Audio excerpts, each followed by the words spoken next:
बाबर आजम का बड़ा important interview captain बनने के बाद क्या क्या बातें की हैं। नंबर 2, T20 वर्ल्ड कप का final Australia versus England. Number 3, Sanju Samson को स्क्वाड से निकाल दिया वर्सेस जिम्बाब्वे। सबसे पहले बाबर आजम ने इंटरव्यू दिया है सलमान भट्ट को और कहा है कि मैंने जो पहले कैप्टनी की है T20 की, वनडे की और टेस्ट की, उसमें जो मैं गलतियां करता था या जिन बातों पर अब इम्प्रूवमेंट हो सकती थी वो मैंने की है।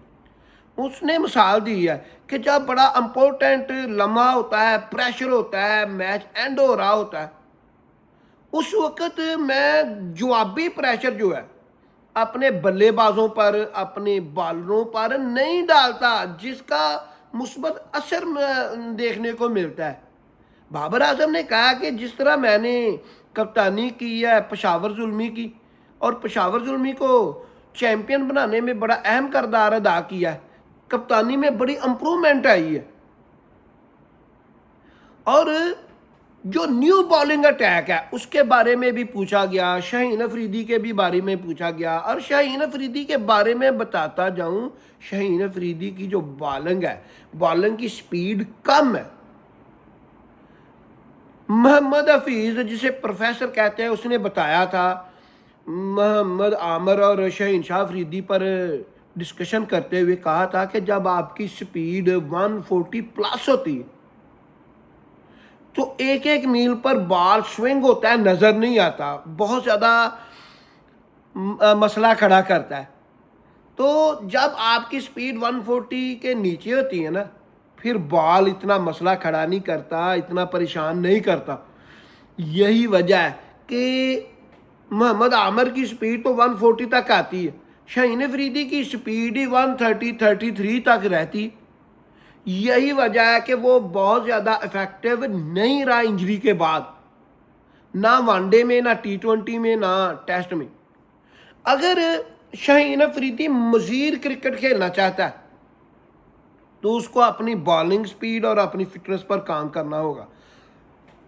और बाबर आजम ने मजीद बताया है कि पिछली कप्तानी में जो अब कप कैप्टनसी मैंने इम्प्रूव किया, बहुत ज़्यादा फ़र्क है, प्रेशर का फ़र्क है, फिटनेस का फ़र्क है। बाबर आजम ने बताया कि मैं फिटनेस पर बहुत ज़्यादा काम करता हूँ, फिटनेस पर मैं कंप्रोमाइज़ नहीं करता। इसके दो मतलब है, मैं अपनी फिटनेस पर भी कंप्रोमाइज़ नहीं करता और मैं जो प्लेयर खिलाऊंगा उस पर भी कंप्रोमाइज़ नहीं करूँगा। और बाबर आजम जो है उसकी दोस्ती है, बहुत ज़्यादा बिलीव करता है, अतमाद करता है मोहम्मद रिजवान पर। अब देख लेना मोहम्मद रिजवान की भी जो गेम है वो इम्प्रूव हो जाएगी। क्यों? जब आपका कैप्टन आप पर अतमाद करता है फिर आपकी जो गेम है वो इम्प्रूव होती है। क्योंकि बाबर आजम के साथ जो मोहम्मद रिजवान है वो भी बहुत बड़ा प्लेयर है। राशिद लतीफ़ के बाद अगर कोई ग्रेट विकेट कीपर है वो मोहम्मद रिजवान। दूसरा, वो मैं T20 वर्ल्ड कप का final Australia versus England, Australia ने जीत लिया, बड़ा इजी, 150 का टारगेट था, 17वें ओवर में पूरा कर लिया, 7 विकेटों से फाइनल जीत कर T20 वर्ल्ड कप अपने नाम कर लिया। और ऑस्ट्रेलिया ने ही वो मैंने इंडिया को हरा कर वर्ल्ड कप से बाहर किया था। और अब बात करते हैं the great batsman Sanju Samson की। अगर आप ये कहें कि संजू सैमसन ने ही T20 वर्ल्ड कप जिताया है इंडिया को, तो ये कोई बात बुरी नहीं है। संजू सैमसन ने एंट्री की है क्वार्टर फाइनल में। अगर क्वार्टर फाइनल में संजू सैमसन ना होता तो इंडिया हार जाना था। संजू सैमसन ने आते ही ओपनर पर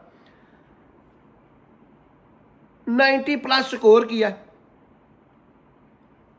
फाइनल में फिर उसने 90 प्लस कर दिया, फिर उसने फाइनल में फिर 90 प्लस कर दिया, क्वार्टर फाइनल, सेमीफाइनल और फाइनल, तीनों में उसने 90 प्लस स्कोर किया। और किसी के समझ में नहीं आया कि संजू सैमसन को और किस तरह करना है। अगर फ्लैट विकेट थी तो तमाम बैट्समैनों के लिए फ्लैट विकेट थी। और फिर वो मैन ऑफ द मैच भी दिया गया, हालांकि मैन ऑफ द मैच जो है वो साजिद अफरान बनने थे, संजू सैमसन को दे दिया गया।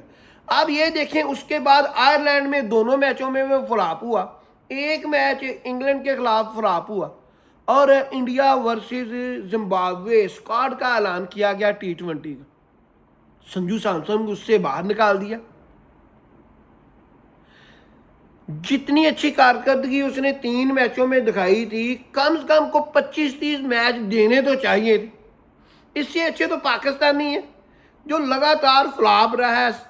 सैम अयूब बिल्कुल जीरो परफॉर्मेंस रही है उसकी एशिया कप में, उसको निकाला ही नहीं है, मजीद उसको 1 साल दे दिया, पर उसकी जो गेम है वो इम्प्रूव नहीं हुई। ये थी अपडेट। चैनल को सब्सक्राइब कर दे, वीडियो को लाइक कर दे, दुआ में याद रखिए। अल्लाह हाफिज़।